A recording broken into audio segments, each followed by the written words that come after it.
Hi everyone, I'm Francesco from Data Science at Home podcast. In this video, I would like to share some of the concerns I have about artificial intelligence. And so this will be definitely more like a conversation, probably with myself. Uh, that is the type of conversation I already had a number of times. Usually I think more when I go out for a run. And I was trying to put together some thoughts about the state of AI and the concerns that I personally have um, about this technology. Now, of course, I'm not really very much aware or very much worried about the usual nonsense that we have been reading for a while this year, or last year, in fact.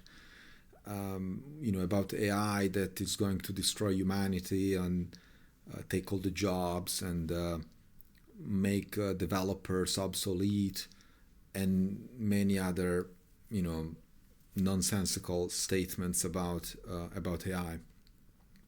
I am actually more worried about, and more than worried, I have a few concerns about the way AI as a technology is being used to weaponize some products that I will mention during this conversation, and the fact that, and also the people behind these products. That's what worries me the most. There is some kind of weaponization, I would call it like that, of some products, and they use this new technology. They put a nice dress behind products that pretty much have the same patterns as the products that we are used to. I will mention, of course, Facebook, which is probably the most known product that we have been educated to use in the last 20 years now. But I can mention, of course, the old Twitter, X. I can mention Google, Amazon, Microsoft.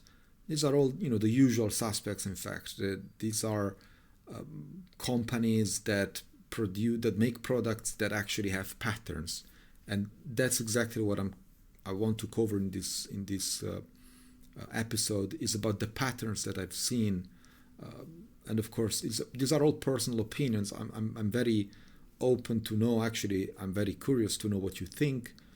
And if you want to reach out, of course, please do it.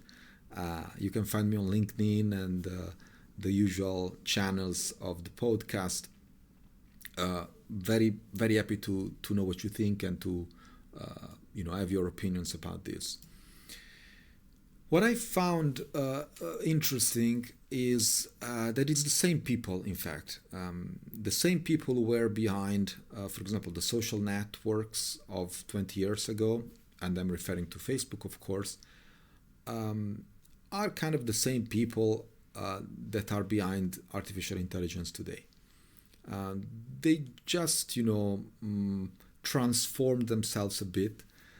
They put a nice dress. We have seen Zuckerberg, from the loser nerd style to being a cool guy that wears finally clothes that have a good color combination, and who does martial arts apparently, and who has very nice curly hair, which is cool, by the way. We have seen Jeff Bezos, doing pretty much the same a few years ago when he came out pretty jacked, probably because he was hitting the gym more often than not. So, these people change look, but in fact, these are the same people behind very similar products. And what worries me today is that there has been a level up.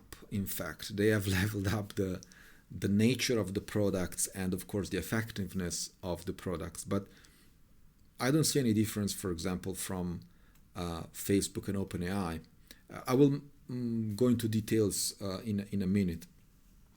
There is one very first thing that I want to mention is that, remember when we talked about democratization of artificial intelligence a few years ago? that has pretty much disappeared. So nobody is ever talking about democratization of AI. Very few, but most of the time, or they don't really know what you're talking about, or they are mentioning stuff that is not feasible, not doable, at least from a practical perspective. And I see this polarization of technology in the sense that if you think these massive models, people call it AI, I call it large models. These are nothing different than the neural networks that we have been knowing for years. Yes, okay, the transformer, more innovative things, the tokenization of the input. These are micro steps, micro improvements with respect to the actual big picture. But okay, I don't want to be today. Really, I don't want to be technical. I want to be more have this panoramic view on the things that we are using and that are around us. Regardless of the technology, which is relevant until it isn't, and very well known, the real key of these models, we all know, is in the data. In the data these models have been trained on and are trained on as we go. These models need massive infrastructure. And who owns this infrastructure is the same people who actually own the service or sell the service. So nothing has changed there. These are the same people who created or got very got one into cloud computing, for example. Facebook runs services that are pretty much on their infrastructure, of course. Google does the same. There is no thing from these big corporations that is running on your machine. Amazon even more. And so you see this big cloud infrastructure. There is this nice meme about the cloud. There is the cloud. There's no such cloud, but it's just someone else's computer, which is exactly what it is. Like, you decide to run a service somewhere else because you don't want to have the hassle of maintain that infrastructure, or probably you cannot afford that infrastructure, and so you run it somewhere else. You pay a fee per month, and that's all, right? Now, the problem of this simple adjustment into your infrastructure ecosystem is that your stuff is running somewhere else. And I remember when I was working for Big Pharma some years ago, well, several years ago, the cloud was new to them, and migrating into a cloud service for them was a big deal, for obvious reasons, because you have healthcare information, medical claims, you have insurance things, you have patient data. Putting them into a cloud, which is indeed someone else's computer, all of a sudden was something that was pretty hard to digest, until they gave up, and then they invented this idea of the virtual private cloud, for which it is in the cloud but it is not. It's kind of a hybrid thing, and then they accepted it. Or well, they got more and more familiar with the concept of the cloud. They digested it and they accepted it, but it's still running somewhere else. So we have seen this transition in the years where it took some time for people and organizations and companies to give up their infrastructure in favor of someone else's infrastructure, which we called cloud computing. This is happening even more. This is a polarization. The polarization I'm referring to is actually happening even more with artificial intelligence, due to the barrier, the requirement barrier that these massive models have in order to, you cannot run these things at home. You can run a few models, on your local machines. Think about Llama, Mistral, but you have to downgrade a lot of the, capabilities, obviously, because you don't have a cluster of several thousand GPUs, obviously, in your basement. And the average user doesn't probably not even have a computer. They probably have a phone. So they access to the services via their mobile.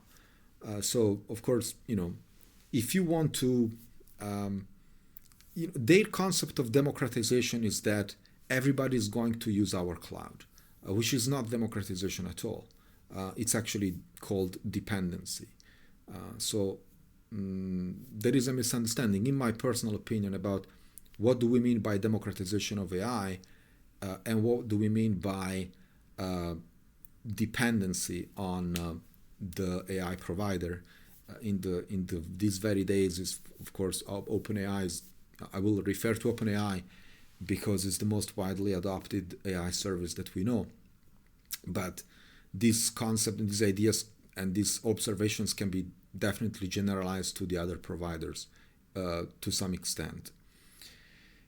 Now there is there is the cloud computing. So that's the first analogy that I see. The fact that now, if you had a choice a few years ago, now you really don't. There's no way for you to say, okay, I'm gonna run this thing at my place and expect that it performs the same. Remember, Amazon Alexa had the same problem. People were saying that you have kind of a spy in your room because there is this microphone, which is Alexa, always listening.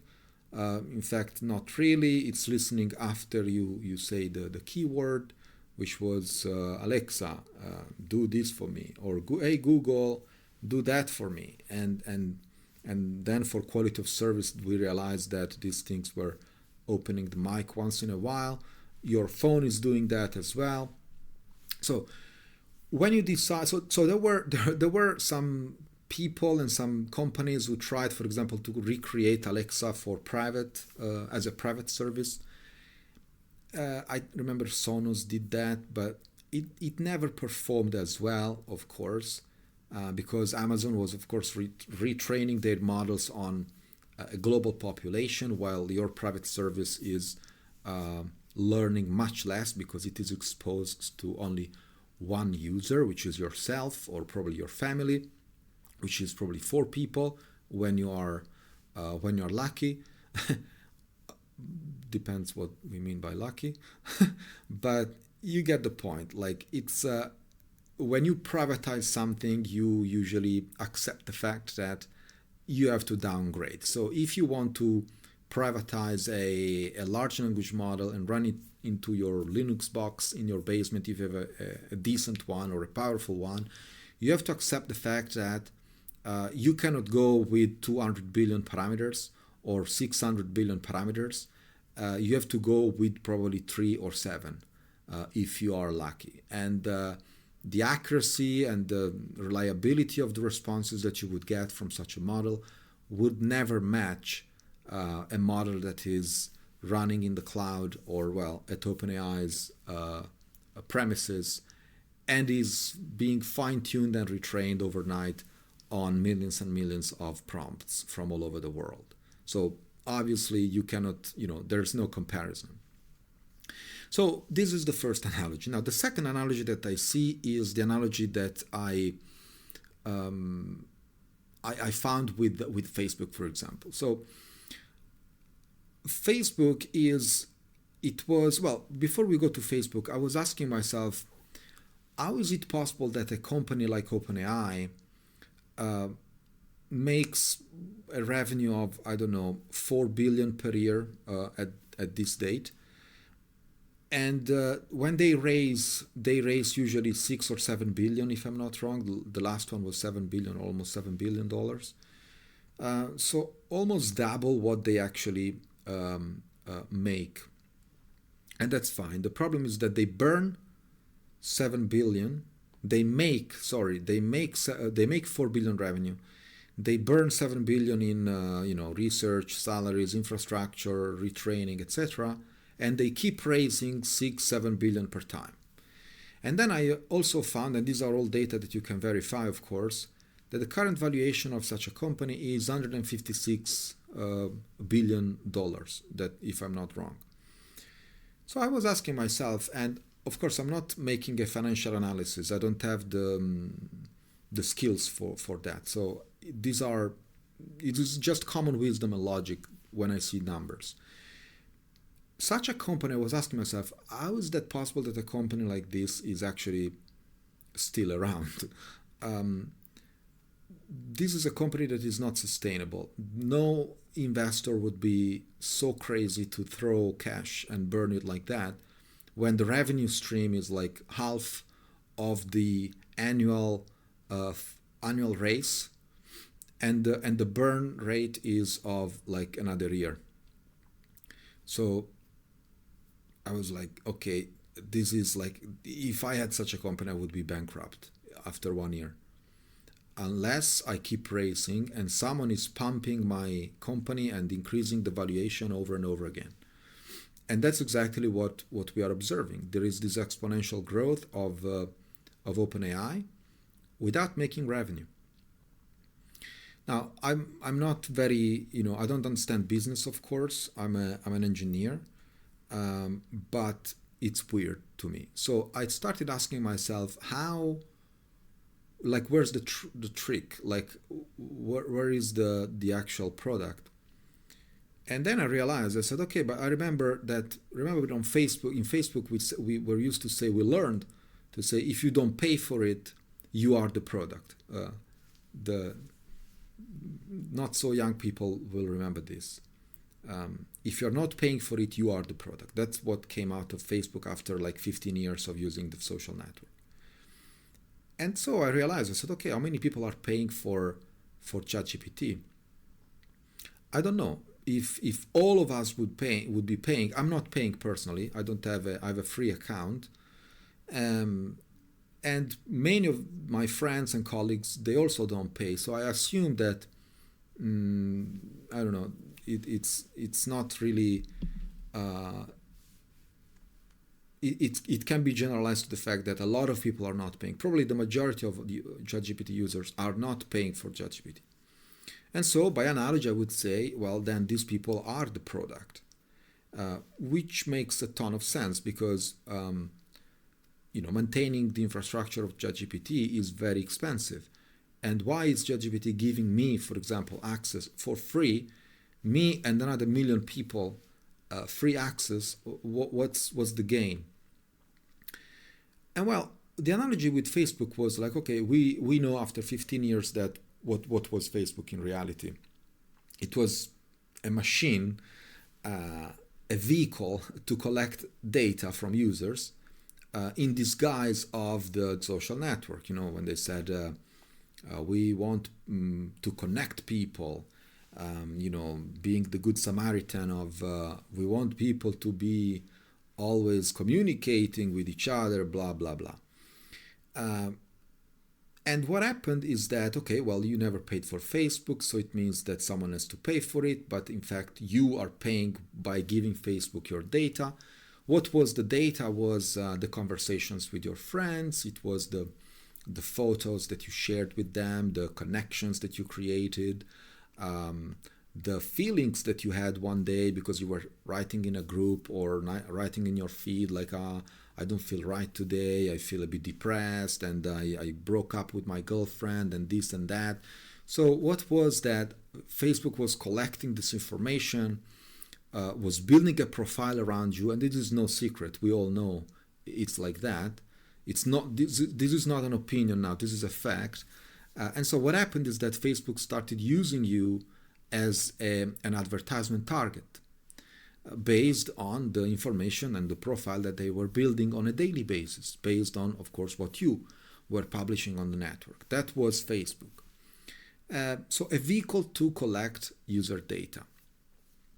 So in the years, we accepted it. We learned, we were educated to accept this. And now the same is happening, and this is my personal opinion, with OpenAI. By analogy, if you're not paying for it, you are the product, remember. So the problem, and that's the biggest concern I have about this, is that it's not in the fact of the AI and the sentient or this AGI behind the corner that Sam Altman keeps promising without definitely without knowing what he's talking about. It's the amount of data and the quality of data that is different. So the analogy is in the fact that it's the same structure. It's a pattern that we have seen and we are very much used to. The quality of the data that we are sharing, however, is a lot different, a lot better.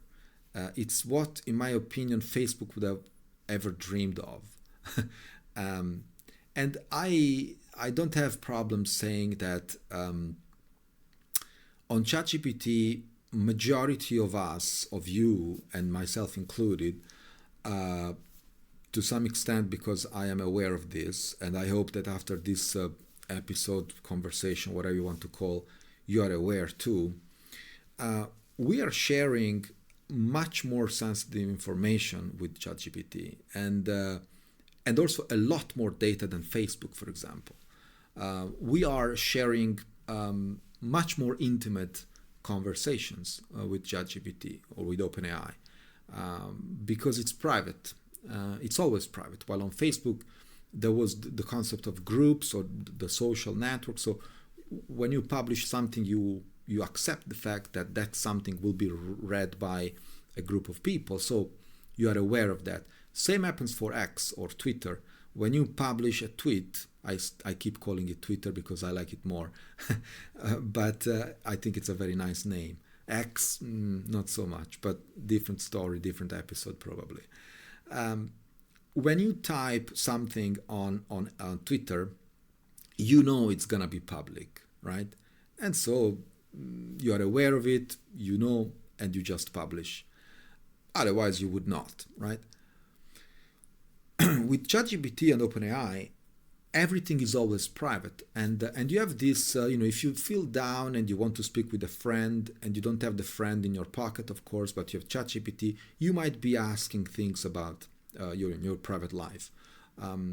If you receive the email from your boss, for example, and you would like to have a nice, smart answer, and probably English is not your first language, or even if it is, you are not in the mood of writing, and you want some support, you would copy and paste that email and ask, hey, can you generate a smart response for this? And ChatGPT would generate this. I've actually seen people at conferences. I don't make names. I don't give locations and anything. Literally opening ChatGPT in the Q&A, a bit before the Q&A session, asking ChatGPT, giving the context of what was the speech about, and asking ChatGPT to suggest a bunch of questions they would have made during the Q&A session to look smart or to sound smart. Anyway, that's like the ego, the human factor of probably the current generation, or the current trend in the world is to appear a bit and to look smart, to look what we are not, right? So that's why people, keep finding support in these tools. The problem is that these tools are recording everything, and that's, something that, in my opinion, I think people are not aware of. The other biggest concern is about industrial secrets. Imagine that what you are typing in ChatGPT is, for the same reasons probably, you want to look smart in that meeting room, and you are giving ChatGPT a context about whatever is the product that you are building at your company, and asking ChatGPT some support about this and that subject or topic, or the questions before entering the meeting room, for the same, cosmetic reasons or egotistical reasons that my folks at conferences had in asking questions. So there is a problem though, because as I said, OpenAI is logging all these prompts. And so now they have, I assume, they're not throwing that away. I assume that's where the real value of the company is. So that, to best of my knowledge and understanding, is that's where the $156 billion valuation is, in the data they own now, which is millions of startup ideas, people who are startup founders or wannabe founders, they type probably several millions of prompts per week, asking, giving the context of the startup idea and asking, can you generate the business plan for this, or can you give me some suggestions about the pricing model, or other technical things. And in the meantime, of course, they are giving OpenAI a ton of ideas in a textual form, and OpenAI owns all this stuff. So I assume, and again, this is personal opinion, personal observations.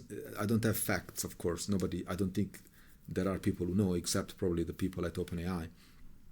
So in case I don't want to fall into trouble with OpenAI or get sued or go into a trial, I know that they have a lot of money to burn into nonsensical technology, but I'm pretty sure they would spare a few millions to destroy me if I say something that is wrong. So these are personal opinions, no facts, okay?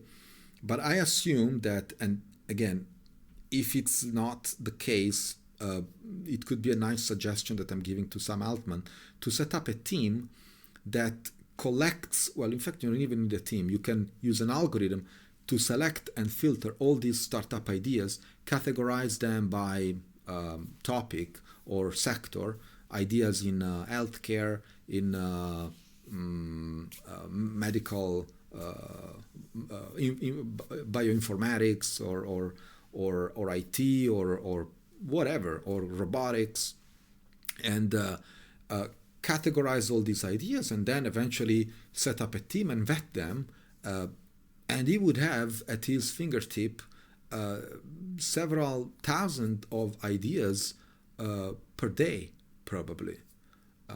So they would have, I mean, you can be an insider anytime you want. So imagine how valuable, of course, ideas are, they say ideas are just ideas, the implementation matters, but ideas are already ideas, I say. If you don't have the ideas, you don't know what to implement. So what I'm trying to say is that OpenAI is in a position in which they are the hub of millions of people, giving them data on a daily basis, and that's a concern. It makes me smile when I see companies, for example, I've been speaking with some security departments at companies, and again, no names here, but they are obsessed with security, okay, which is normal.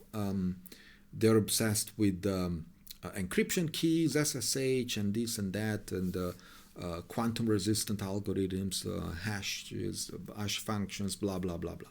Secret communication, secure communication, etc., etc. And then 80, if not more, probably 90% of their employees are copy-pasting industrial secrets into ChatGPT without having, there's no NDA, there is no non-disclosure agreement between the employee and ChatGPT and OpenAI, or with the company and OpenAI. So OpenAI is all of a sudden receiving all this information about the industrial secrets or the features that they are building about this product that is the cutting edge product, that is probably not even productized, and there is this, it's kind of, it does make sense to me, like worrying about security and then all of a sudden giving away information to a third party that is logging this stuff without you knowing. So yeah, that's I think we should all be concerned about this, and we should be doing something. At least being aware this is the first part of the problem, and it's probably the biggest one. So the reason of this video is, of course, to make you aware of this. Now there is a difference, though, that I see between OpenAI or AI today and some components of the past, which is, when I refer to social networks, is probably the social component. So that's the biggest difference, is that OpenAI doesn't have a social component, and that's something that I'm very much worried about as well. What is the social component? The social component is the intrinsic nature of social networks, right? What is it? Facebook is useful to me if the content I'm interested in is there, and if the people I'm interested in speaking with are there. And the same goes for Twitter, for example, or X. I am there because my folks are there, because my peers are there, because the people I want to follow, they're in my feed, and I'm truly interested in knowing what they have to say. They are also there. The day they migrate somewhere else, I will have to follow them, right? That's the social aspect, or the social component, which in a social network is, of course, intrinsic. OpenAI doesn't have that social component. Everything is private. It's a one-to-one conversation with me and the AI, or this big model, right? They don't have a social component yet. I expect that they will have one soon, or if they don't have one already, but not yet announced. And why is that? Is because the social component is a shield for any product that we know of. The social component is, products without a social component are vulnerable, right? Because you can copy them, you can replicate them, and then it depends how you marketize it, and then you create a competitor all of a sudden. But if you have a product with a social component, it's going to become a lot more difficult and challenging to destroy, to create a competitor for that product. And I have examples for this. Twitter, again.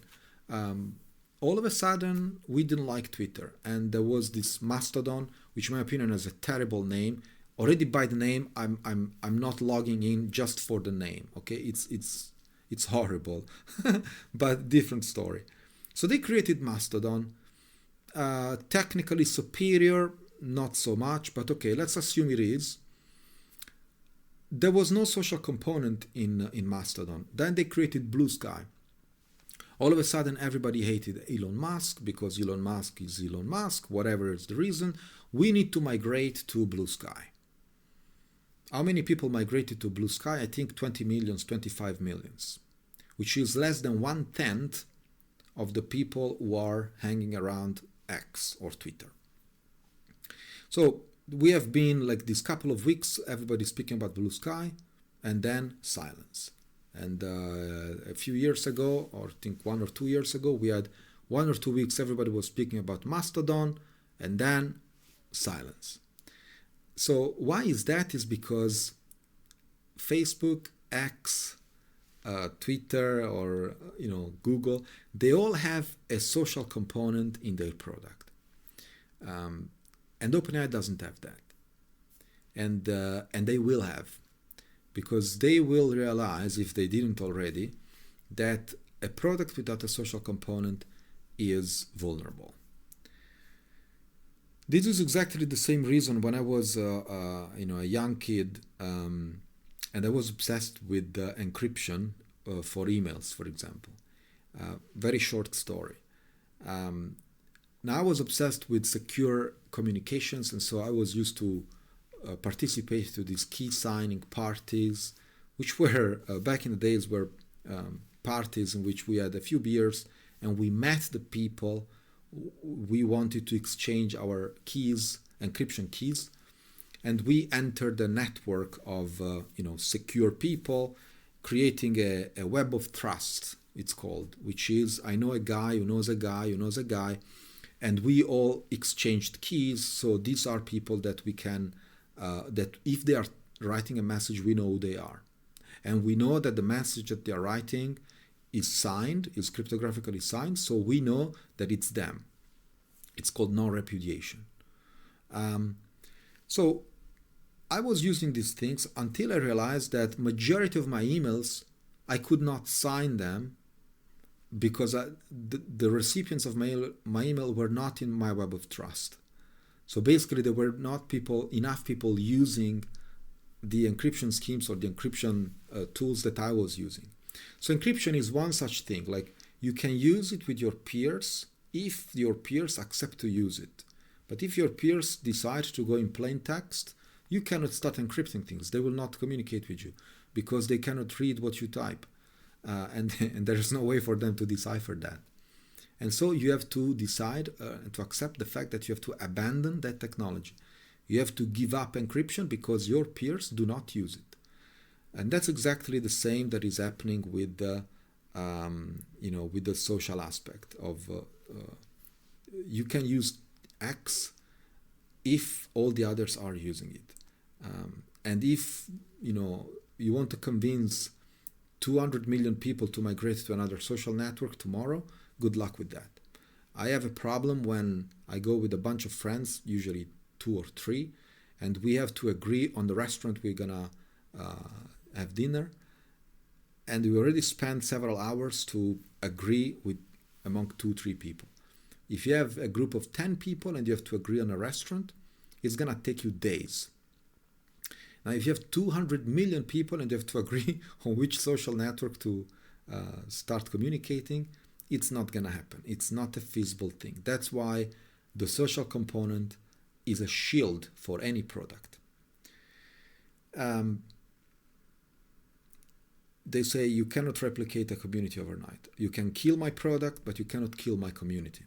You can replicate my product, but you cannot replicate my community. Or well, it's gonna take you a long time. Replicating X is relatively easy. The real tech of there's no tech in X. I don't want to call it tech. I mean, what is it? Network protocols and messages and text messages. Okay, images, fine. Okay, audio streams, welcome 80s. But there's no tech. Like, this is not rocket science. The guy who has rockets is the same, but X is not rocket science. And by the way, he doesn't do the rockets. He didn't go to school. What I'm saying is replicating X is easy. Replicating X's community is extremely hard. And they know that. So that's why expect OpenAI to build a social component soon, if they haven't already.